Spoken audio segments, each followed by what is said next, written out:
दोस्तों, मेरा नाम अधिराज है। आज मैं आपको अपने जीवन की एक ऐसी कहानी सुनाने जा रहा हूँ, जिसने उस रात हम सबको झकझोर दिया था। ये कहानी मेरे दोस्त की मौसी शीला और उनकी सहेली लता आंटी की है। हमारे मोहल्ले में बिजली की समस्या बहुत पुरानी थी। हर शाम ठीक 7 बजे से 11 बजे तक बिजली गुल रहती थी, यानी 4 घंटे तक बिजली नहीं आती थी। जैसे ही बत्ती जाती, पूरा मोहल्ला अंधेरे में डूब जाता था। मेरा दोस्त पढ़ाई के लिए दूसरे शहर चला गया था और उसके ससुर भी नौकरी के कारण शहर से बाहर रहते थे। इस वजह से उसकी मौसी शीला घर पर बिल्कुल अकेली रहती थीं। वह घर पर दर्जी का काम करती थीं।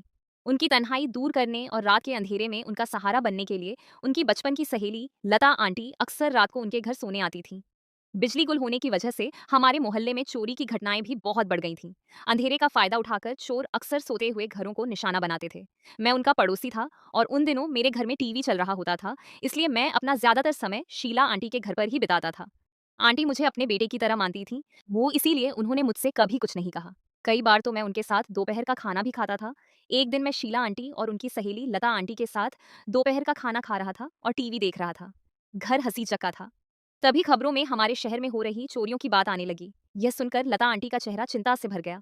उन्होंने शीला आंटी को घूर कर देखा, मानो उनकी आंखें कुछ इशारा कर रही हों। शीला आंटी ने मेरी तरफ देखा और थोड़ी झिझक के साथ बोली, आदिराज, क्या तुम आज रात हमारे घर आ सकते हो? हम दोनों घर में अकेले रहते हैं और आज घर को देखकर रात में बहुत अकेलापन लगता है। अगर तुम रुकोगे तो हमें थोड़ी हिम्मत मिलेगी। मैं उनकी चिंता समझ गया और बिना देर किए मैंने उन्हें बता दिया।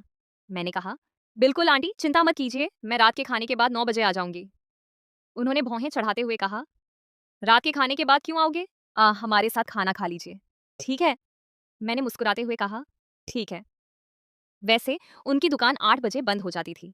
उसके बाद वह और लता आंटी 9 बजे तक घर का काम करती और बातें करती रहती थीं। वादे के मुताबिक मैं ठीक 9 बजे उनके घर पहुंच गई। बाहर घना अंधेरा था और स्ट्रीट लाइट भी बंद थी। घर के अंदर एक मोमबत्ती की हल्की रोशनी जल रही थी, जिससे दीवारों पर बड़ी सी परछाई बन रही थी। फिर हम तीनों ने साथ में खाना खाया। उस दिन संयोग से बिजली भी सामान्य से ज्यादा देर तक बंद रही। 10 बज चुके थे, लेकिन बिजली नहीं आई थी। खाना खाने के बाद शीला आंटी और लता आंटी अंदर के कमरे में चली गईं। जब मैं अभी रुकी तो खिड़की से हल्की हवा आ रही थी। वे दोनों अंदर के कमरे में बातें कर रही थीं। मुझे उनकी फुसफुसाहट सुनाई दे रही थी। उन्हें पता था कि मैं बाहर जाग रहा हूँ। लता आंटी शायद मेरे बारे में कुछ कह रही थीं। आधिराज बहुत सुंदर लड़का है, शीला। उसके आसपास रहना सच में एक कमी जैसा लगता है। तभी शीला आंटी ने मुझे आवाज दी, आधी बेटा अंदर आ जाओ। मैं उठ गया। मैं उनके कमरे में गया। वहां अजीब सी खामोशी छाई हुई थी। मोमबत्ती की लौ टिमटिमा रही थी। शीला आंटी ने कहा, बेटा तुम्हें बाहर हॉल में अकेला छोड़ना ठीक नहीं लग रहा है और हवा भी बहुत तेज चल रही है। झिंगुरों की आवाज से भी बेचैनी हो रही है। तुम हमारे कमरे में कुर्सी पर बैठकर बात करो। हम सब इसी तरह बात करते रहेंगे जब तक बत्ती नहीं जल जाती। मैं उनके कमरे में रखी कुर्सी पर बैठकर बात करने लगा। रात के करीब 11 बज रहे थे। हम तीनों बातें करने लगे। तभी लता आंटी ने मुझसे पूछा, आदि, क्या तुम्हारी कोई गर्लफ्रेंड है? क्या तुम हमेशा फोन पर ही लगे रहते हो?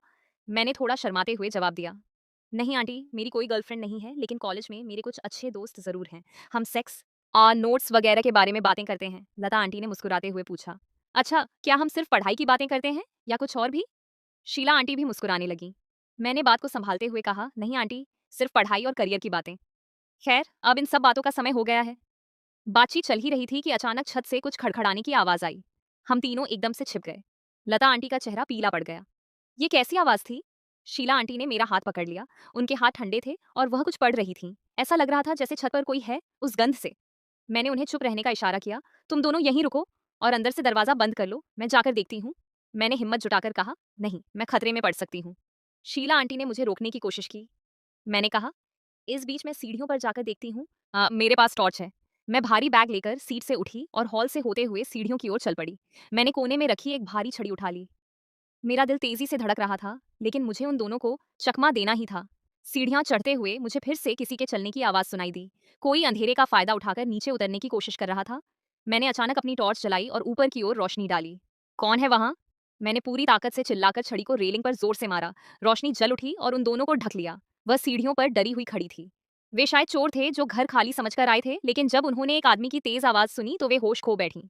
भागो, न यहाँ कोई है, उनमें से एक चिल्लाया। वह छत पर वापस भाग गया। मैं भी उनके पीछे भागा, लेकिन मैंने अपनी समझदारी दिखाई और छत के दरवाजे तक पहुंचकर ही रुका। मैंने देखा कि वे दोनों तुरही लेकर छत से कूद रहे थे और अंधेरे में गायब हो रहे थे। मैंने छत के लोहे के दरवाजे को अंदर से बंद कर दिया और कुंडी अच्छी तरह से रोशन थी। जब मैं नीचे आया तो शीला आंटी और लता आंटी दरवाजे के पास खड़ी थीं। मुझे सुरक्षित देखकर उन्हें राहत मिली। लता आंटी ने भारी आवाज में पूछा। 2 लोग थे आंटी, वे शायद चोर थे, लेकिन वे भाग गए। मैंने छत का दरवाजा बंद कर दिया। मैंने उन्हें एक गिलास पानी दिया और कहा। शीला आंटी की आंखों में आंसू भर आए। उन्होंने मेरे कंधे पर हाथ रखा और कहा, अगर आज तुम न होते तो पता नहीं हमारा क्या होता। हमने तुम्हें सिर्फ सोने के लिए बुलाया था, लेकिन तुम बस। हमारे राक्षस की लता आंटी ने भी बेटे की तरह कहा, हाँ, तुमने साबित कर दिया कि तुम कितने जिम्मेदार हो। कुछ देर बाद लगभग 11 बजे आंटी सोने चली गईं। घर रोशनी से जगमगा उठा। इस रोशनी ने उनके चेहरों से उदासी भी मिटा दी थी। उस रात से वे उन दोनों के मन में मेरे लिए सम्मान और भी बढ़ गया। अब मैं सिर्फ उनकी पड़ोसी ही नहीं, बल्कि उनके घर की रक्षक और उनके परिवार का सदस्य बन चुकी थी। अब जब भी वह किसी मुसीबत में होती, वह मुझे सच बताकर बुलाती और मैं हमेशा उसकी मदद के लिए तत्पर रहती। तो हे प्रार्थनाशील मित्रों, आज मैं आपके लिए आपकी अपनी प्रेमिका की कहानी लेकर आई हूँ। एक बिल्कुल सच्ची, रोमांचक और चौंकाने वाली कहानी। इस कहानी के सभी विवरण मौलिक हैं, केवल गोपनीयता के लिए नाम बदले गए हैं।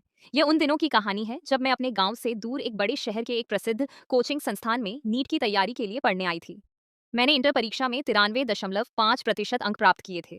घर में खुशियों का माहौल था। पापा ने कहा, ने बेटा, अब मुझे नीट परीक्षा पास करनी है, कोई कसर नहीं छोड़नी है, इसलिए मुझे शहर भेज दिया गया। कोचिंग और कॉलेज दोनों एक ही थे। पैगंबर के घर से दूर गांव के पास रहने के कारण मुझे उसी कॉलेज के हॉस्टल में दाखिला मिल गया। हॉस्टल का माहौल शुरू से ही बहुत शांत और सुकून भरा था, जैसे रात 10 बजे बंद होना और सुबह 5 बजे उठना। पढ़ाई के दबाव के कारण मैं पूरी तरह से तनाव मुक्त था, इसलिए मैं 2-3 दिनों में ही पूरी तरह से घुल मिल गया। एक महिला जिसका नाम सुजैन था, लगभग 40 से 42 साल की, सख्त दिखने वाली, गोरी, लंबी, हमेशा साड़ी पहने रहती थी, कभी मुस्कुराती नहीं थी। लड़के दबे स्वर में कहते थे, ये हिटलर है, उसका